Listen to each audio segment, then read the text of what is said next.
So let me just talk a little bit about these trees. We have the citrus tree. Here we have 5 citrus trees. We have orange trees. We have lemon trees. And right here is a fig tree. I absolutely love figs. Figs are wonderful. And these figs, I air layered these fig trees, which means that I cut some bark, like I would cut some bark here, and then you put some kind of potting soil around it and keep it moist for a few months, and then you could cut this off here and plant the whole plant, and it would grow. So this is an air layer that I got from a friend of mine. The fun thing is, here it is, middle of October, late October. What is it? It's getting towards the end of October. Today's the 24th. And look at the figs. So we have actual fruit that this tree is putting out. Why is it putting fruit out at this time of year? Because it wanted to. I don't know why. But right here, there's even more right here. So it'll be interesting to see if these fruits ripen and are good to eat at this time of year. And then we have a pomegranate bush right here. So the pomegranate's pretty awesome. Now the pomegranates do need to get cold in order to bloom. They need some cold weather. So we're going to have to play with this over the next decade to see how to manage citrus and pomegranates growing together. But guess what? They're growing in pots. So that's how we manage it. Maybe we need to move these ones to a colder part of the greenhouse and we can mess with it and see.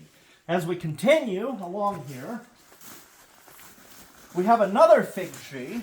Now this fig tree was an air layer from the same fig tree as before, and it's not putting out any baby figs like that one is, but it looks healthy and it looks pretty good, so I'm excited about that. I have an asparagus plant growing here. Oh, look at that. In the pot? Yeah, I had a friend give me some asparagus roots, so I put some asparagus in some of the pots. This is another pomegranate right here, and it doesn't look as good, but I think it's fine. It's perfectly healthy and fine. It's just that it's late October, and so it's starting to lose its leaves. Let's continue on down and look at the rest of these pots. I have this one right here. Nothing's in here because I had potatoes in here. I harvested the potatoes, took them in the kitchen, and so now I could put something else in here for the rest of the winter. And if we look at the next one, this is a potato plant right here, and it's not ready to harvest yet. I planted this later on, but see how big and lush and beautiful these are? So this is a purple potato that's down in the ground, and sometimes you can tell what color the potatoes will be depending on the color of the plant. This is a purple potato. I think it's the deep purple variety. But so there's a potato. And here's our last pomegranate right here. This one's fun because it's the buckskin color. It has normally when you buy a pomegranate in the stores, they sell the red ones. They're red on the outside. When you eat them, the little tiny fruitlets in there have kind of a hard seed inside. This one, the seed is much smaller, and it's not as... It doesn't have that hard, crunchy seed. I like these ones better. They're better eating. But they're a buckskin color. The color of my coat, a tan color to the outside of the fruit, yellowish. So I love this variety right here. You grew up with that variety down in southern Utah. Yeah. What can you see over here? Oh, well, there was a vole. There was a nice little rodent that jumped out behind you and ran up. But we need to get the cat out here. Yeah. The cat does come in and catch things occasionally. So this pot, it had potatoes in it, but I harvested them a lot earlier, and one of them is growing back right here. I guess I didn't get all the potatoes out. And then there's just random things growing in here. These are garlic chives. This is dandelion.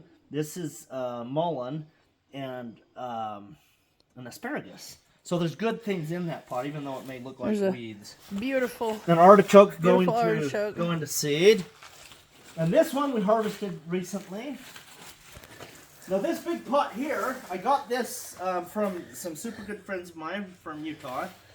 And they brought me a comfrey start.